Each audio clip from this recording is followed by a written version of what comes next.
ಚಿತ್ರದುರ್ಗ ಮೂಲದ ರೇಣುಕಾಸ್ವಾಮಿ ಹತ್ಯೆ ಪ್ರಕರಣಕ್ಕೆ ಸಂಬಂಧಪಟ್ಟಂತೆ ಕೊಲೆ ಪ್ರಕರಣದಲ್ಲಿ ಮತ್ತೊಬ್ಬ ಪೊಲೀಸರ ವಶಕ್ಕೆ ಈಗ ಪವಿತ್ರ ಗೌಡ ಮ್ಯಾನೇಜರ್ ದೇವರಾಜ್ ಪೊಲೀಸರ ವಶಕ್ಕೆ. ಚಿತ್ರದುರ್ಗ ಮೂಲದ ರೇಣುಕಾಸ್ವಾಮಿ ಹತ್ಯೆ ಪ್ರಕರಣಕ್ಕೆ ಸಂಬಂಧಪಟ್ಟಂತೆ ಕೊಲೆ ಪ್ರಕರಣದಲ್ಲಿ 13 ಜನ ಆರೋಪಿಗಳು ಆಗ್ಲೇ ಇದ್ರು. ಈಗ ಮತ್ತೊಬ್ಬ ಪೊಲೀಸರ ವಶಕ್ಕೆ ಪವಿತ್ರ ಗೌಡ ಮ್ಯಾನೇಜರ್ ದೇವರಾಜ್ ಪೊಲೀಸರ ವಶಕ್ಕೆ. ತಡರಾತ್ರಿ ವಶಕ್ಕೆ ಪಡೆದು ವಿಚಾರಣೆ ನಡೆಸುತ್ತಿರುವ ಪೊಲೀಸರು ಘಟನೆ ಸ್ಥಳದಲ್ಲಿದ್ದ ಪವಿತ್ರ ಗೌಡ ಮ್ಯಾನೇಜರ್ ದೇವರಾಜ್ ಪವಿತ್ರ ಗೌಡ ಜೊತೆಗೆ ಶೆಡ್ಗೆ ಹೋಗಿರುವ ಮಾಹಿತಿ ಲಭ್ಯವಾಗಿದೆ. ರೇಣುಕಾಸ್ವಾಮಿ ಹತ್ಯೆ ಪ್ರಕರಣದಲ್ಲಿ 13ರಿಂದ 19 ಜನ ಭಾಗಿಯಾಗಿದ್ದಾರೆ ಅನ್ನುವ ಶಂಕೆ ಇತ್ತು. ಈಗ ಶೆಡ್ನಲ್ಲಿ ಹೋಗಿ ರೇಣುಕಾಸ್ವಾಮಿಗೆ ಹಿಗ್ಗಾಮುಗ್ಗ ಥಳಿಸಿದ್ದಾರೆ, ಹೊಡೆದಿದ್ದಾರೆ, ಬಡಿದಿದ್ದಾರೆ, ಜೊತೆಗೆ ಮರ್ಮಾಂಗಕ್ಕೂ ಕೂಡ ಒದ್ದಿದ್ದಾರೆ. ಇಷ್ಟೆಲ್ಲದರ ಮಧ್ಯದಲ್ಲಿ ಇದಕ್ಕೆ ಸಾಕ್ಷಿ ಆಗಿದ್ದ ಮತ್ತೊಬ್ಬ ಆರೋಪಿಯನ್ನ ಇದೀಗ ಪೊಲೀಸರು ವಶಪಡಿಸಿಕೊಂಡಿದ್ದಾರೆ. ಪವಿತ್ರ ಗೌಡ ಮ್ಯಾನೇಜರ್ ದೇವರಾಜ್ ಅಲ್ಲೇ ಇದ್ರು ಶೆಡ್ನಲ್ಲಿ. ಆ ಸ್ಥಳದಲ್ಲಿ ಏನೇನ್ ನಡೀತು, ಘಟನಾ ಸ್ಥಳದಲ್ಲಿ ಸಾಕ್ಷಿಯಾಗಿ ಪವಿತ್ರ ಗೌಡ ಮ್ಯಾನೇಜರ್ ದೇವರಾಜ್ ಕೂಡ ಇದ್ರು. ಹಾಗಾಗಿ ಈಗ ದೇವರಾಜ್ ಯಾರು, ಪವಿತ್ರ ಗೌಡ ಮ್ಯಾನೇಜರ್ ಆಗಿರುವಂತಹ ದೇವರಾಜ್ ಇದೀಗ ಪೊಲೀಸರ ವಶಕ್ಕೆ. ತಡರಾತ್ರಿ ಪೊಲೀಸರು ದೇವರಾಜ್ನ ವಶಕ್ಕೆ ಪಡೆದು ವಿಚಾರಣೆಯನ್ನ ನಡೆಸುತ್ತಿದ್ದಾರೆ. ಘಟನೆ ಸ್ಥಳದಲ್ಲಿದ್ದ ಪವಿತ್ರ ಗೌಡ ಮ್ಯಾನೇಜರ್ ದೇವರಾಜ್ ಪವಿತ್ರ ಗೌಡ ಜೊತೆಗೆ ಶೆಡ್ಗೆ ಹೋಗಿರುವ ಮಾಹಿತಿ ಲಭ್ಯವಾಗಿದೆ. ತಡರಾತ್ರಿ ಮ್ಯಾನೇಜರ್ ದೇವರಾಜ್ನನ್ನ ಬಂಧಿಸಿ ವಿಚಾರಣೆಯನ್ನ ನಡೆಸಿದ್ದಾರೆ ಪೊಲೀಸರು. ಹಾಗೆ ವಶಕ್ಕೆ ಪಡೆದಿದ್ದಾರೆ. ಮ್ಯಾನೇಜರ್ ದೇವರಾಜ್ನನ್ನ ವಶಕ್ಕೆ ಪಡೆದಿದ್ದಾರೆ. ಯಾಕಂತಂದ್ರೆ ಘಟನಾ ಸ್ಥಳದಲ್ಲಿ ಅವರು ಇದ್ರು, ಏನಾಗಿದೆ, ಆ ಸ್ಥಳದಲ್ಲಿ ಆಗಿರುವುದೆಲ್ಲ ನಿಜವಾ ಇಲ್ವಾ ಅನ್ನುವಂತಹ ಮತ್ತೊಮ್ಮೆ ಕ್ರಾಸ್ ಚೆಕ್ ಮಾಡಲು ಮತ್ತೊಬ್ಬ ಆರೋಪಿ ಇದೀಗ ಎದುರಾಗಿರುವಂತದ್ದು. ಪೊಲೀಸರು ಮ್ಯಾನೇಜರ್ ದೇವರಾಜ್ ಇವನನ್ನ ಬಂಧಿಸಿದ್ದಾರೆ, ವಶಕ್ಕೆ ಪಡೆದಿದ್ದಾರೆ. ಪವಿತ್ರ ಗೌಡ ಮ್ಯಾನೇಜರ್ ಎನ್ನಲಾದ ದೇವರಾಜ್ ಇದೀಗ ಪೊಲೀಸರ ವಶಕ್ಕೆ. ಚಿತ್ರದುರ್ಗ ಮೂಲದ ರೇಣುಕಾಸ್ವಾಮಿ ಹತ್ಯೆ ಪ್ರಕರಣದಲ್ಲಿ ಹಲವಾರು ತಿರುವುಗಳನ್ನ ನಾವು ನೋಡ್ತಾ ಇದ್ದೀವಿ. ಪೊಲೀಸರು ಸಹ ಸಾಕಷ್ಟು ತನಿಖೆ ಒಳ್ಳೆ ರೀತಿಯಿಂದ ಮಾಡ್ತಾ ಇದ್ದಾರೆ, ತನಿಖೆ ಚುರುಕುಗೊಳಿಸಿದ್ದಾರೆ. ಹಾಗಾಗಿಯೇ ಒಂದೊಂದಾಗಿ ಪ್ರಕರಣಗಳಲ್ಲಿ ಏನೇನು ತಿರುವುಗಳಿದೆ ಒಂದೊಂದು ಬೆಳಕಿಗೆ ಬರುವಂತದ್ದು. ಕೊಲೆ ಪ್ರಕರಣದಲ್ಲಿ ಮತ್ತೊಬ್ಬ ಈಗ ಪೊಲೀಸರ ವಶಕ್ಕೆ. ಪವಿತ್ರ ಗೌಡ ಮ್ಯಾನೇಜರ್ ಎನ್ನಲಾದ ದೇವರಾಜ್ ಇದೀಗ ಪೊಲೀಸರ ವಶಕ್ಕೆ. ತಡರಾತ್ರಿ ವಶಕ್ಕೆ ಪಡೆದು ವಿಚಾರಣೆಯನ್ನ ನಡೆಸಿದ್ದಾರೆ ಪೊಲೀಸರು.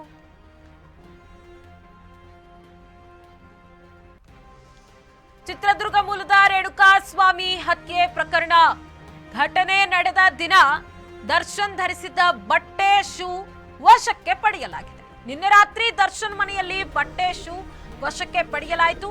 ತಡರಾತ್ರಿ ದರ್ಶನ್ ಮನೆಗೆ ಹೋಗಿದ್ದ ಪೊಲೀಸರು ದರ್ಶನ್ ಮನೆಯಲ್ಲಿ ಪೊಲೀಸರಿಂದ ಸ್ಥಳ ಮಹಜರು ಪ್ರಕ್ರಿಯೆ ನಡೆಯಿತು. ಮನೆಯಲ್ಲಿ ವಾಶ್ ಮಾಡದೆ ಹಾಗೆ ಇದ್ದ ಆ ಬಟ್ಟೆಗಳು ಕೇಸ್ನಲ್ಲಿ ಸಾಕ್ಷಿಯಾಗುವ ಸಾಧ್ಯತೆ ಇದೆ.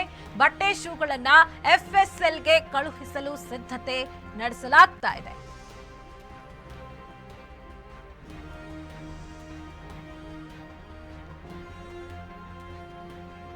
ಇದೇ ವಿಚಾರಕ್ಕೆ ಸಂಬಂಧಪಟ್ಟಂತೆ ನಮ್ಮ ಪ್ರತಿನಿಧಿ ವೀರೇಶ್ ಡೆಸ್ಕ್ ಲೈವ್ ನಿಂದ ಜಾಯ್ನ್ ಆಗಿದ್ದಾರೆ ಇನ್ನಷ್ಟು ಮಾಹಿತಿಗಳನ್ನ ಕೊಡ್ಲಿಕ್ಕೆ. ಈಗ ಸ್ಥಳ ಮಹಜರನ್ನ ಮಾಡಿದ್ದಾರೆ ವೀರೇಶ್. ದರ್ಶನ್ ಮನೆ ಸ್ಥಳ ಮಹಜರನ್ನ ಮಾಡಿ ಶೂ ಬಟ್ಟೆಗಳನ್ನ ವಶಕ್ಕೆ ಪಡೆದುಕೊಂಡಿದ್ದಾರೆ. FSLಗೆ ಕಳಿಸುವ ಸಿದ್ಧತೆ ನಡೆಸಿದ್ದಾರೆ. ಮತ್ತೇನೆಲ್ಲ ಅಪ್ಡೇಟ್ಸ್ ಇದೆ ವೀರೇಶ್? ಈಗಾಗಲೇ ಚಿತ್ರದುರ್ಗದ ಮೂಲದ ರೇಣುಕಾಸ್ವಾಮಿ ಕೊಲೆ ಪ್ರಕರಣವನ್ನು ಈಗಾಗಲೇ ಪೊಲೀಸರು ಬಹಳಷ್ಟು ಗಂಭೀರವಾಗಿ ತೆಗೆದುಕೊಂಡಿದ್ದಾರೆ. ಜೊತೆಗೆ ಈ ಒಂದು ಪ್ರಕರಣದಲ್ಲಿ ಯಾರ್ಯಾರೆಲ್ಲ ಭಾಗಿಯಾಗಿದ್ದಾರೆಂದು ಸತತವಾಗಿ ಇಂದು 5ನೇ ದಿನವೂ ಕೂಡ ಅವರು ಒಂದು ಕಾರ್ಯಾಚರಣೆಯನ್ನು ನಡೆಸ್ತಾ ಇದ್ದಾರೆ. ಮತ್ತಷ್ಟು ಆರೋಪಿಗಳಿಗಾಗಿ ಕೂಡ ಅವರು ವಿಚಾರಣೆ ನಡೆಸಿ ಸಾಕಷ್ಟು ಸಾಕ್ಷಿಗಳನ್ನು ಕೂಡ ಅವರು ಕಲೆ ಹಾಕ್ತಿದ್ದಾರೆ. ಜೊತೆಗೆ ಏನು ನಿನ್ನೆ ನಡೆದಂಥ ಒಂದು ಘಟನೆಯ ಬಗ್ಗೆ ಹೇಳೋದಾದರೆ ದರ್ಶನ್ ಅವರ ಮನೆಯಲ್ಲಿ ತಡರಾತ್ರಿ ಅವರು ಒಂದು ಶೋಧವನ್ನು ನಡೆಸಿರುವುದು. RR ನಗರದಲ್ಲಿ ಒಂದು ಶೋಧವನ್ನು ನಡೆಸಿದ್ದಾರೆ. ಈ ವೇಳೆ ಅವರಿಗೆ ದರ್ಶನ್ ಅಂದರೆ ಅವತ್ತು ಕೊಲೆ ಮಾಡುವ ವೇಳೆಯಲ್ಲಿ ಬಟ್ಟೆ ಹಾಗೂ ಶೂಗಳನ್ನು ಅವರು ವಶಕ್ಕೆ ಪಡೆದಿದ್ದಾರೆ. ಅದರ ಬಗ್ಗೆ ಕೂಡ ಈಗಾಗಲೇ ತನಿಖೆಯನ್ನು ಕೂಡ ಮಾಡ್ತಾ ಇದ್ದಾರೆ. ಇನ್ನೊಂದೇನಂತಂದರೆ, ಈ ಹಿಂದೆ ದರ್ಶನ್ ಅಂದರೆ ಈಗ ಪಟ್ಟಣಗೆರೆ ಶೆಡ್ ಬಳಿ ಬಂದು ಏನು ಆರೋಪಿ ರೇಣುಕಾಸ್ವಾಮಿ ಅವರ ಕೊಲೆಯನ್ನು ಮಾಡಿ ಅವನು ಮತ್ತೆ ಆರ್ ಆರ್ ನಗರ ಏನು ಇದು ಮನೆಗೆ ತೆರಳಿ ಅಲ್ಲಿ ಬಟ್ಟೆ ಹಾಗೂ ಶೂಗಳನ್ನು ಚೇಂಜ್ ಮಾಡಿ ಮತ್ತೆ ಮೈಸೂರಿಗೆ ತೆರಳಿದ್ರು ಅನ್ನೋ ಒಂದು ಮಾಹಿತಿ ಇದೆ. ಹಾಗಾಗಿ ಈ ಒಂದು ಹಿನ್ನೆಲೆಯಲ್ಲಿ ಈಗಾಗಲೇ ಮಾಹಿತಿಯನ್ನು ಪಡೆದುಕೊಂಡಂಥ ಪೊಲೀಸರು ಈ ವೇಳೆ ತಡರಾತ್ರಿ ನಿನ್ನೆ ದರ್ಶನ್ ಅವರ ಮನೆಯಲ್ಲಿ ಅವರ ಬಟ್ಟೆ ಹಾಗೂ ಶೂಗಳನ್ನು ವಶಕ್ಕೆ ಪಡೆದುಕೊಂಡಿದ್ದಾರೆ. ಜೊತೆಗೆ ಈ ಬಟ್ಟೆ ಶೂ ಹಾಗೂ ಯಾವುದೇ ಥರ ಅಂತ ವಾಶ್ ಮಾಡಿಲ್ಲ. ದರ್ಶನ್ ಆ ಒಂದು ದಿನದಲ್ಲಿ ಅವರು ಬಂದು ಮನೆಗೆ ಬಂದು ಹಾಗೆ ಇಟ್ಟಿದ್ದರು ಎನ್ನುವ ಒಂದು ಮಾಹಿತಿ ಲಭ್ಯವಾಗಿದೆ. ಹಾಗಾಗಿ ಅವುಗಳನ್ನು ಈಗಾಗಲೇ ವಶಕ್ಕೆ ಪಡಿಸಿಕೊಂಡು ಅದರ ಬಗ್ಗೆ ಹೆಚ್ಚಿನ ಮಾಹಿತಿಯನ್ನು ಕೂಡ ಕಲೆ ಹಾಕುವಲ್ಲಿ ಮುಂದಾಗಿದ್ದಾರೆ. ಜೊತೆಗೆ ಇನ್ನೂ ಹಲವಾರು ವ್ಯಕ್ತಿಗಳನ್ನು ಕೂಡ ಅವರು ಈಗಾಗಲೇ ಅದರ ಜೊತೆ ಹುಡುಕಾಟವನ್ನು ನಡೆಸಿದ್ದಾರೆ. ಜೊತೆಗೆ ಈಗ ಇನ್ನೊಂದೇನಪ್ಪ ಅಂತಂದರೆ, ಚಿತ್ರದುರ್ಗದಲ್ಲಿ ಏನು ಈಗಾಗಲೇ ರವಿ ಎನ್ನುವರ ಕಾರು ಅಂದರೆ ಈಗ ರೇಣುಕಾಸ್ವಾಮಿ ಅವರ ಕಿಡ್ನಾಪ್ ಪ್ರಕರಣದಲ್ಲಿ ಬಳಸಿದಂಥ ಕಾರು ಕೂಡ ಪತ್ತೆಯಾಗಿದೆ. ಏನು ಟೊಯೋಟಾ ETS ಕೂಡ ಕಾರು ಪತ್ತೆಯಾಗಿದೆ. ಈ ಕಾರನ್ನ ಈಗಾಗಲೇ ದರ್ಶನ್ ಅವರ ಮನೆ ಮಹಜರು ಮಾಡಿದ್ದಾರೆ. ಇನ್ನು ಕೆಲವೊಂದಷ್ಟು ಮಾಹಿತಿಯನ್ನ ದೊರಕ್ತಾ ಇದೆ. ಆದ್ರೆ ಇನ್ನಷ್ಟು ಆರೋಪಿಗಳ ಮನೆ ಮಹಜರು ಮಾಡುವ ಸಾಧ್ಯತೆ ಏನಾದ್ರೂ ಇದೆಯಾ ವೀರೇಶ್?